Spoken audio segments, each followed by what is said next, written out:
That door cannot be opened by flesh. You said humans were weak, remember? Warlord Morvath laughed, the sound echoing through the cold metallic chamber like grinding tectonic plates. Suspended before him was a human, a fragile, fleshy creature from a dirt planet. But Morvath's laughter died abruptly when the creature's hands clamped onto the Dreadnought's sealed blast doors. Then, the impossible happened.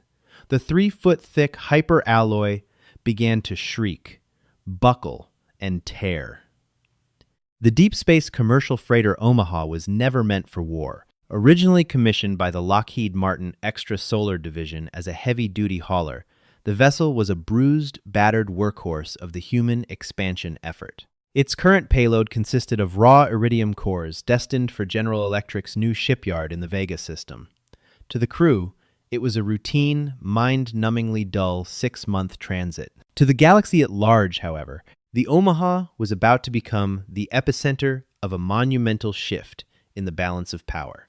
Chief Engineer Declan Zane wiped a smear of heavy synthetic grease from his forehead, leaning back from the primary coolant manifold. At 34, Declan was solidly built, a byproduct of growing up working in the high-gravity manufacturing yards of Earth before transitioning to zero-G repair work. He possessed the thick, dense musculature typical of humans who spent their lives wrestling with recalcitrant Caterpillar Deep Space X suits.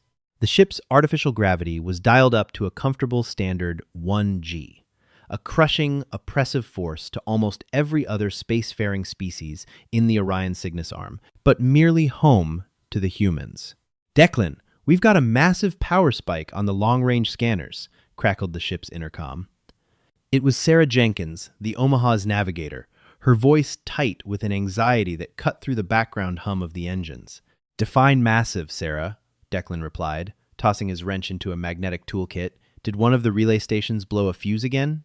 "No," came the heavy baritone of Captain Thomas Reed, slicing into the comm channel. "It's a thermal bloom. Class 8. It's a Dreadnought, Declan, and it's not flying UN colors." Before Declan could process the impossibility of a warship in this sector, the Omaha shuddered violently. The heavy steel decking beneath his boots groaned, and the artificial gravity flickered, dropping his stomach into his shoes before snapping back to normal. The ship's klaxons began to wail, bathing the engineering bay in a frantic, pulsating red light. They had been snared by a gravitic tether. Declan scrambled up the primary access ladder, taking the rungs 3 at a time. By the time he reached the bridge, the view screen was dominated by a monstrous silhouette. It was a vessel of jagged, aggressive geometry, bristling with plasma batteries and electromagnetic shielding. The hull was painted in the dark, bruised purples and crimsons of the Xylar Empire. The Xylari were a species of apex conquerors. Towering, 4-armed reptilian insectoid hybrids, they had subjugated 36 star systems through overwhelming technological superiority and sheer, terrifying mass. But the Xylari evolved on Xylar Prime, a world with a fraction of Earth's mass. Their immense size was supported by hollow, honeycombed bone structures and an atmosphere thick with buoyant gases. To them, the universe was a place of fragile things, easily broken. "They're boarding," Captain Reed said quietly, his eyes fixed on the proximity alarms flashing across his console. "They've attached breacher pods to the port side airlocks. Seal the bulkheads. Protocol Quater." "With all due respect, Captain," Declan said, his jaw tightening, "Protocol 4 is for pirates. Those are military breachers. Our bulkheads are rated for micrometeorites, not focused plasma cutters." He was right. Less than 2 minutes later, the reinforced doors of the bridge exploded inward in a shower of molten slag and white-hot sparks. Through the smoke stepped the boarding party. They were giants, each standing over 8 feet tall, clad in ceremonial armor that shimmered with personal energy fields. They didn't carry kinetic firearms. Such primitive weapons were considered barbaric and unnecessary. Instead, they wielded thermal lances and neurowhips. The humans stood no chance. Captain Reed was backhanded across the room by a casual swipe from one of the giants, his collarbone snapping audibly as he collided with the navigation console. Sarah screamed, but was quickly paralyzed by a glancing strike from a neurowhip. Declan lunged, his heavy steel wrench still gripped in his hand. He swung it with every ounce of his earthborn strength, aiming for the knee joint of the nearest Xylari soldier. The wrench connected with a sickening crack, shattering the alien's leg guard and the delicate, bird-like bone beneath. The giant shrieked, a horrific sound like tearing metal, and collapsed. But there were too many. A pulse of blinding blue light struck Declan in the chest, and his world dissolved into violent, agonizing static. When Declan's vision finally cleared, he found himself dragged by his collar through the sterile, echoing corridors of the Xylar Dreadnought, the apex. The first thing he noticed, past the throbbing pain in his head, was the gravity. It was pathetic. He estimated it at barely 0.35 Gs. His captors moved with long, loping strides, but Declan felt like he was skipping across the surface of Earth's moon. His heavy boots barely registered on the alien decking. They were thrown into the Central Command Amphitheater, a vast room dominated by holographic strategic displays and jagged, throne-like command chairs. Sitting in the largest of these chairs was Warlord Morvath. Morvath was massive, even for a Xylari, his carapace scarred and etched with the insignias of a dozen conquered worlds. He stared down at the three humans, Reed bleeding heavily, Sarah trembling, and Declan glaring with an expression of profound disgust. "Fascinating," Morvath hissed, his translation collar spitting the words out in perfectly clipped English. "The United Nations of Earth.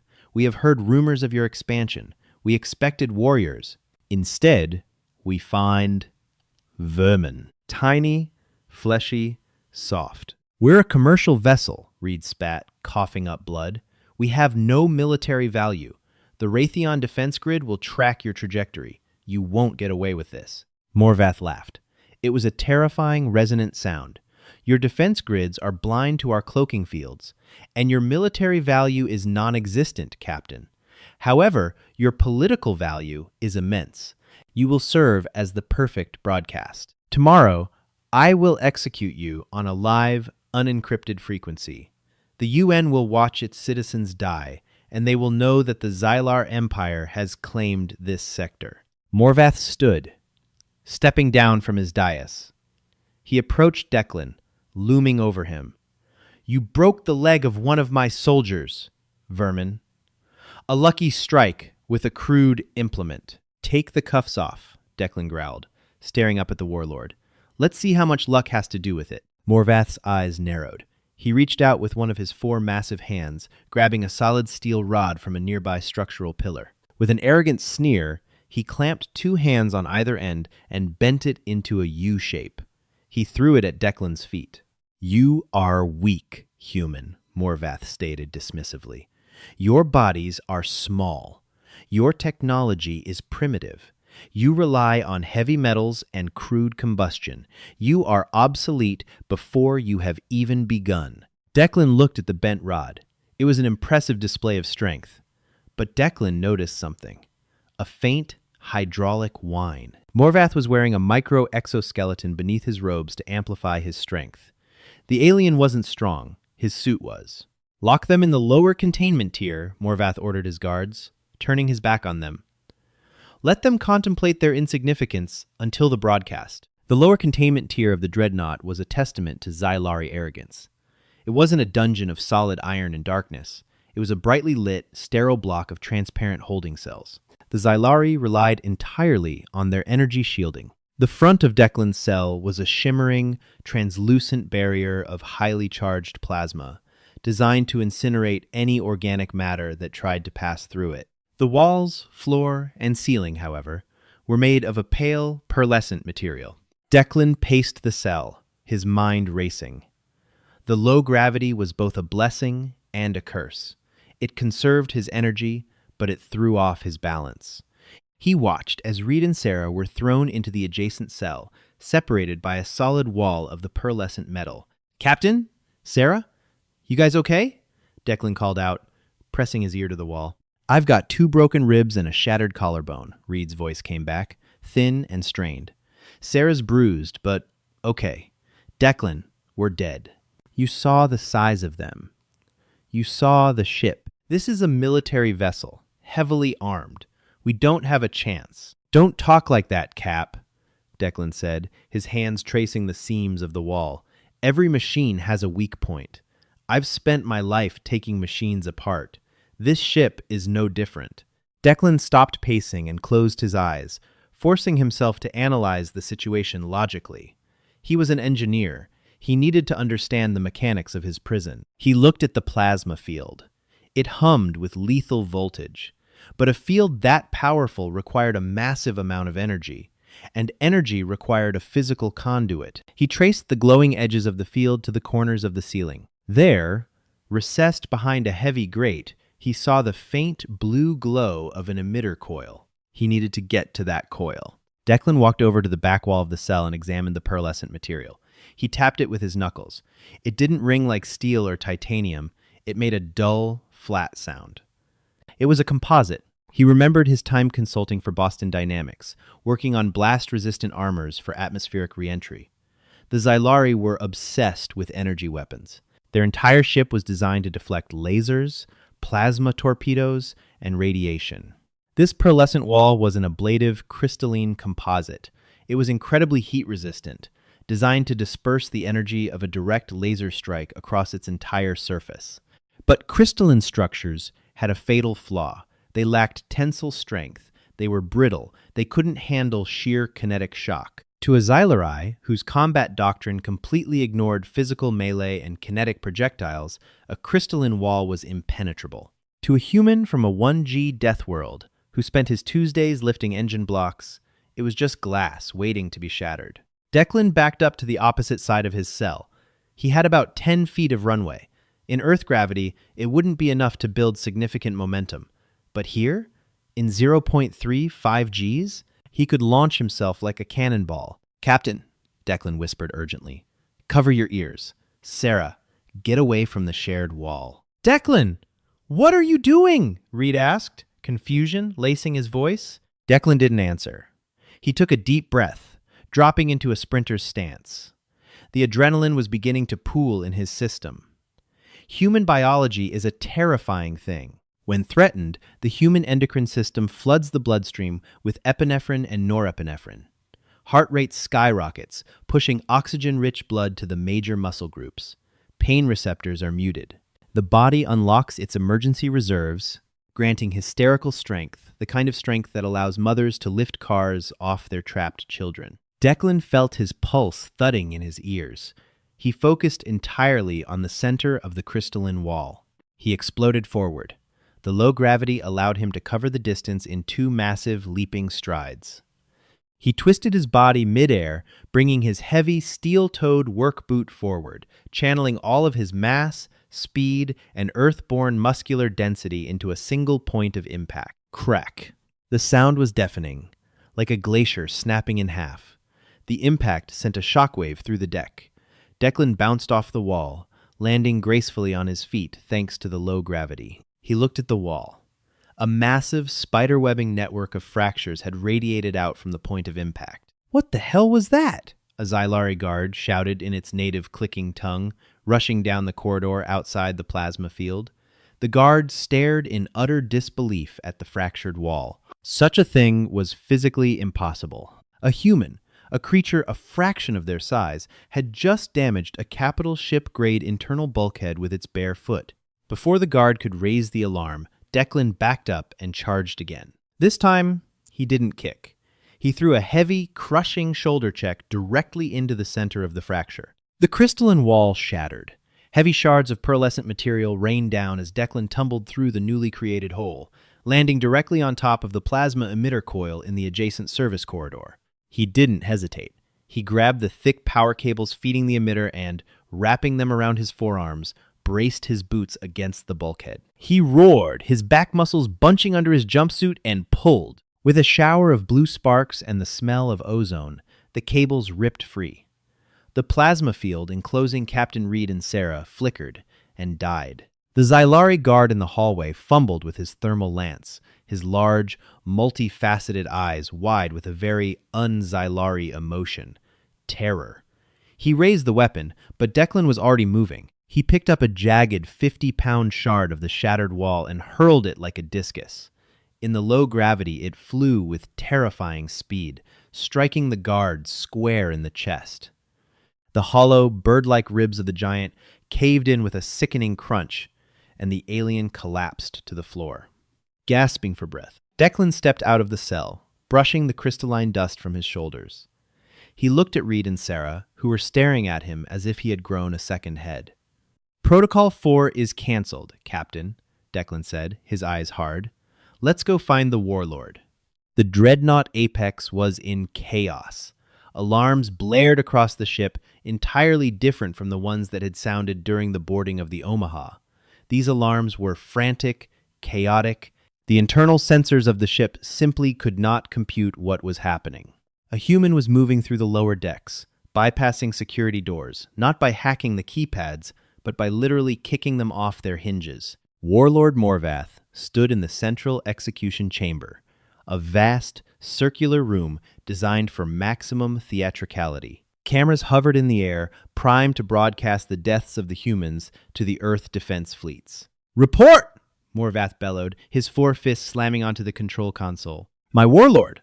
a technician stammered, his mandibles clicking nervously. "The human, the large one, it has breached containment." "Impossible! The plasma field." "He bypassed the fields by destroying the internal bulkheads, sir, with his body." Morvath's blood ran cold.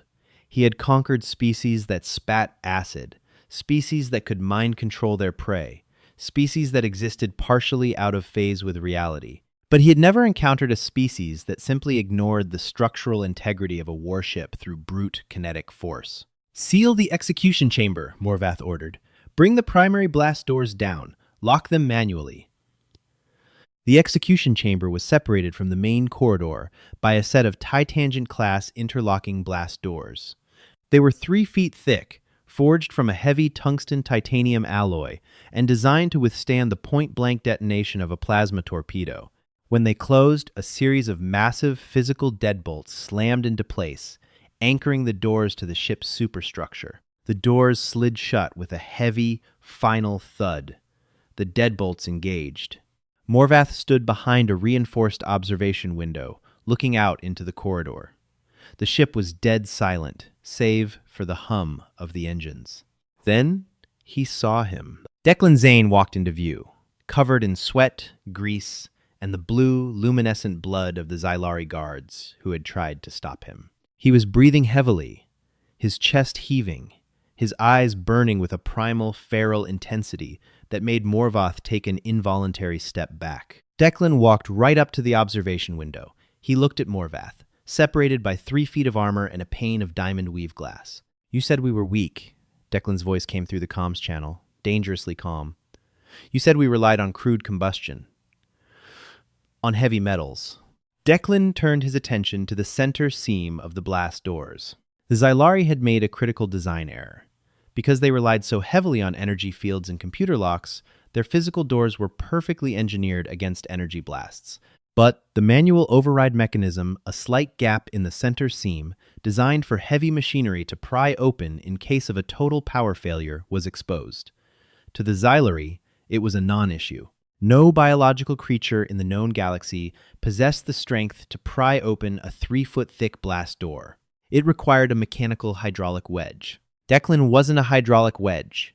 He was a human from Earth, running on a lethal dose of adrenaline, backed into a corner and fighting for his crew. Declan wedged his thick, grease-stained fingers into the centimeter-wide gap between the 2 massive doors. "What is the vermin doing?" Morvath whispered, genuine confusion overriding his anger.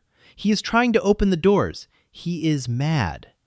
Declan planted his boots wide, finding purchase on the textured decking. He took a deep breath, filling his lungs to capacity, and locked his elbows. On Earth, gravity pulls everything down at 9.8 meters per second squared. Every step a human takes, every object they lift, requires them to fight the relentless, crushing pull of the planet.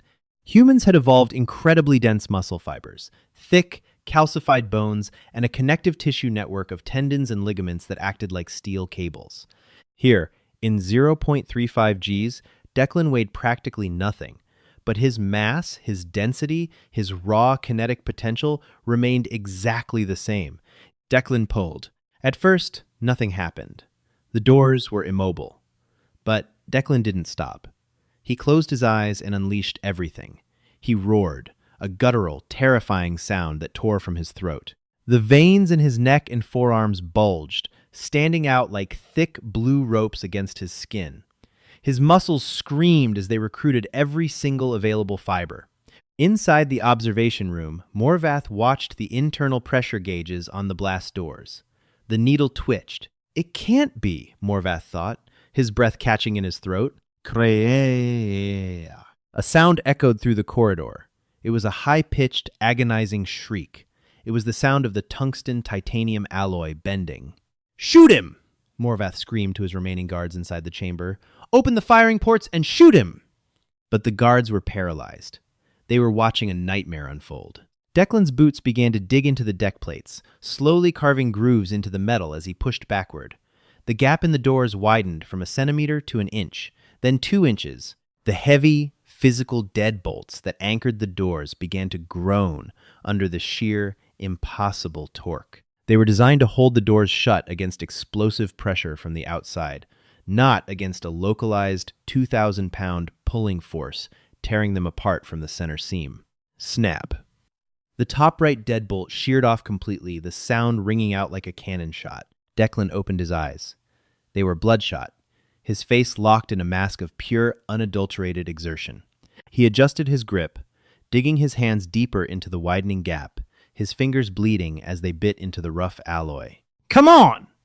Declan roared to himself, his voice echoing off the walls. Snap. Snap. 2 more deadbolts gave way, the sheared metal fragments pinging violently against the walls. The heavy doors were visibly buckling now, warping inward toward Declan. The internal hydraulics, completely overwhelmed by the manual force, began to rupture, spraying highly pressurized hydraulic fluid into the air like a geyser. Morvath retreated from the glass, his 4 hands trembling. He looked at the creature on the other side. This wasn't a fleshy, fragile thing. This was a biological siege engine. A predator from a world that punished weakness with death, built by a gravity well that forged its inhabitants out of iron and spite. With one final, earth-shattering roar, Declan planted his feet and threw his entire body weight backward. The final deadbolts detonated. The center locking mechanism shredded itself into 1,000 jagged pieces. The 3-foot-thick blast doors were violently wrenched apart, stopping only when the warped, bent metal slammed into the side bulkheads. Declan stood in the doorway, chest heaving, his hands dripping with his own blood and the hydraulic fluid of the ship. He stepped over the twisted wreckage of the locking mechanism and entered the execution chamber. He locked eyes with Warlord Morvath. "You were saying," Declan rasped, his voice rough and ragged, "something about us being soft?" Warlord Morvath stumbled backward, his 4 eyes wide with a terror he had never known. The Warlord had spent his entire life commanding fear, crushing planetary uprisings from the sanitized comfort of orbital bombardment decks. Face-to-face combat was an archaic concept, a barbaric relic of unevolved species. Yet, standing before him in the shattered remains of the execution chamber's blast doors was a nightmare ripped from the primordial mud. "Execute him!" Morvath shrieked, his voice losing its imposing synthesized baritone and pitching into a desperate insectoid chitter. The 6 remaining elite guards in the chamber snapped out of their shock. They were the pinnacle of Xylari military engineering, draped in ceremonial armor and wielding neurowhips that could paralyze a rampaging Groxbeast with a single touch. But they had evolved to fight other low-gravity species, creatures of light bones, slow sweeping movements, and fragile nervous systems. They did not understand the physics of a human from Earth. The nearest guard lunged, swinging the crackling blue tip of his neurowhip in a wide, elegant arc. To Declan, the movement seemed painfully slow. In the 0.35 G environment, the Xylari were buoyant, lacking the friction and traction required for rapid kinetic strikes. Declan, however, was anchored by a lifetime of compensating for a planet that constantly tried to crush him. Declan ducked beneath the whip, his heavy boots gripping the deck. He didn't just throw a punch. He launched his entire body mass into a tight, upward hook, aiming directly for the center of the giant's armored chest plate. The mathematics of the strike were devastating. In any combat scenario, the transfer of kinetic energy is defined by the formula A. K is gelijk aan wrak 1 2 mv 2 dollar. Declan's mass, $m $mer, was roughly 98 kilograms. Thanks to the low gravity and the massive burst of adrenaline flooding his system, the velocity, $v of his strike exceeded 12 meters per second. He was delivering over 7,000 joules of kinetic energy focused into the 2-inch surface area of his steel-reinforced knuckles. To a species possessing honeycombed, avian-like skeletal structures, it was the equivalent of being struck by an artillery shell. Declan's fist connected. The Xylari's energy shielding flared brilliantly and then collapsed under the sheer localized kinetic overload. The armor beneath crumpled like tinfoil. The guard was lifted entirely off his feet, thrown backward through the air, and slammed into the far bulkhead with a sickening crunch. He did not get up. The remaining 5 guards froze. Their targeting computers flashed warning glyphs, utterly failing to categorize the threat level of the fleshy biped. "Don't just stand there! Tear him apart!" Morvath roared, his hands frantically dancing across the central command console, trying to activate the room's automated defense turrets. Before the guards could coordinate a second attack, the execution chamber's secondary access doors hissed open. Captain Reed and Sarah Jenkins stumbled in. Reed was pale, clutching his shattered collarbone, but Sarah's eyes were locked onto the main broadcast console, located on the raised dais next to Morvath. "Declan, keep them busy!" Sarah yelled, sprinting toward the dais. Sarah was not a soldier. She was a navigator and a communications specialist. Before signing on with the Omaha, she had spent 5 years working as a senior telemetry analyst for Palantir Technologies, optimizing deep space data packets for the United Nations Naval Command. She recognized the Xylari broadcast architecture immediately. It was a brute force transmission system, relying on overwhelming signal strength rather than complex encryption. It was essentially a massive, unshielded router. Declan cracked his neck. With pleasure, he charged the remaining guards. He didn't bother with martial arts or complex tactics. He fought like a barroom brawler who had suddenly been granted superpowers. He grabbed the nearest guard by its intricate ceremonial belt and, using his superior leverage, simply hurled the 8-foot alien into 2 of its comrades like a massive bowling ball. A heavy plasma bolt from one of the automated ceiling turrets suddenly seared through the air, grazing Declan's shoulder. The heat was immense, instantly cauterizing the flesh and burning away his jumpsuit. Declan grunted, diving behind a fallen pillar of ablative crystal. "Sarah! The guns!" Declan shouted over the whine of the charging turrets. "I'm on it!" Sarah slid behind the secondary console, her fingers flying across the alien glyphs. The interface was foreign, but the underlying logic of data transmission was universal. She accessed the primary data node, bridging the alien hardware with her own personal datapad, using a crude but effective localized hack she had learned studying Cisco network exploits. Accessing root directory, bypassing optical relays, overriding turret targeting protocols. The automated turrets above spun wildly, their targeting lasers painting the room before shutting down with a heavy, metallic clank. "Got the guns!" Sarah yelled. "And I've got the broadcast feed!" Morvath had it dialed to a wideband burst on UN frequencies. He wanted Earth to watch us die. "Reverse it," Captain Reed growled, leaning heavily against the console, his face slick with sweat. "Open the channel. Let Earth see this." Sarah bypassed the final security gate. She engaged the camera drones hovering in the corners of the room, linking their feed to the primary transmitter.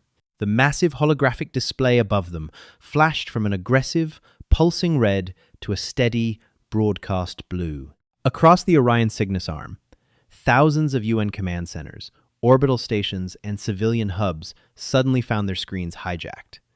The broadcast Morvath had intended to use to demoralize humanity was live. But humanity did not see the execution of 3 helpless crew members. Instead, the trillions of citizens of the United Nations of Earth watched a live feed of Declan Zane, bleeding, bruised, and covered in engine grease, lifting an 8-foot alien conqueror over his head and tossing him across the room.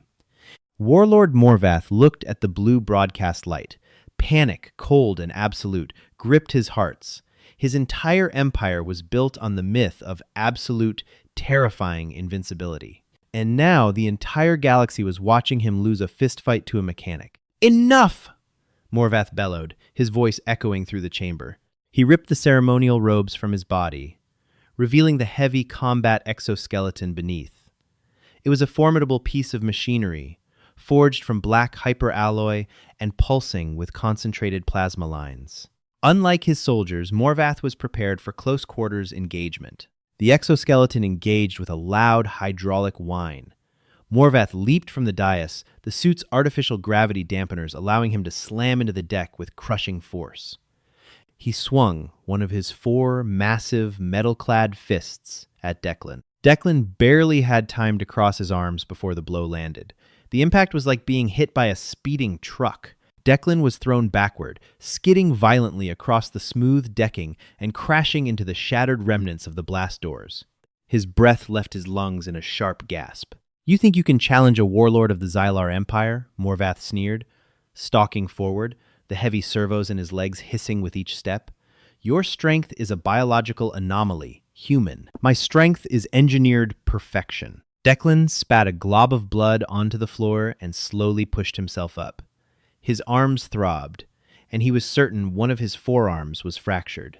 He looked at the exoskeleton. It was impressive, far beyond the clunky industrial lifters he was used to repairing. But, as an engineer, Declan knew that complexity bred vulnerability. The Xylari suit used pressurized plasma fluid to drive its artificial muscles. It was incredibly powerful, but plasma was volatile. It required heavy magnetic containment fields at the joints to keep the fluid stable during rapid movement. "Engineered perfection?" Declan mocked, wiping his mouth with the back of his hand. "Looks like a knockoff of an old Caterpillar P 5000 power loader. And a cheap one, at that." Morvath roared and charged again, all 4 arms raised to deliver a pulverizing downward strike. Declan didn't block this time. He waited until the last possible fraction of a second, relying on the predictable, heavy momentum of the alien warlord. As Morvath brought his fist down, Declan dropped entirely to the floor, sliding beneath the warlord's guard. As he slid past Morvath's heavy legs, Declan brought his steel-toed boot up in a brutal, sweeping kick, targeting the magnetic containment ring at the back of the exoskeleton's left knee joint. Crack. The precision of the strike was absolute. The steel toe shattered the protective housing of the containment ring. Instantly, the magnetic field collapsed. The highly pressurized plasma fluid inside the joint lost its containment and violently expanded. The knee actuator exploded in a geyser of blue fire and superheated fluid. Warlord Morvath shrieked as the intense heat scorched his leg through the armor. The exoskeleton, now missing a crucial point of leverage, critically failed to balance its heavy upper mass. Morvath crashed to the deck, a tangled heap of hissing metal and alien limbs. Declan scrambled to his feet, ignoring the searing pain in his arm. He walked over to the fallen warlord. The alien was thrashing, trying to use his upper arms to push himself up, but the suit's internal diagnostics had thrown it into a hard system lock to prevent further plasma leaks. He was trapped in his own armor. Declan stepped on the center of the warlord's chest plate, pinning him to the floor. He looked up at the camera drones, which were perfectly framing the shot. "Captain Reed," Declan called out, not taking his eyes off the warlord, "is the comm channel still open to UN Fleet Command?" "It's open, Declan," Reed said, a grin breaking through the pain on his face. "The whole galaxy is watching." Declan looked down at Morvath. The alien's mandibles were trembling. The myth was broken. The conqueror was conquered. "This is Declan Zane, Chief Engineer of the commercial freighter Omaha," Declan said, his voice carrying loud and clear over the broadcast. "To the Xylar Empire, your warlord has fallen.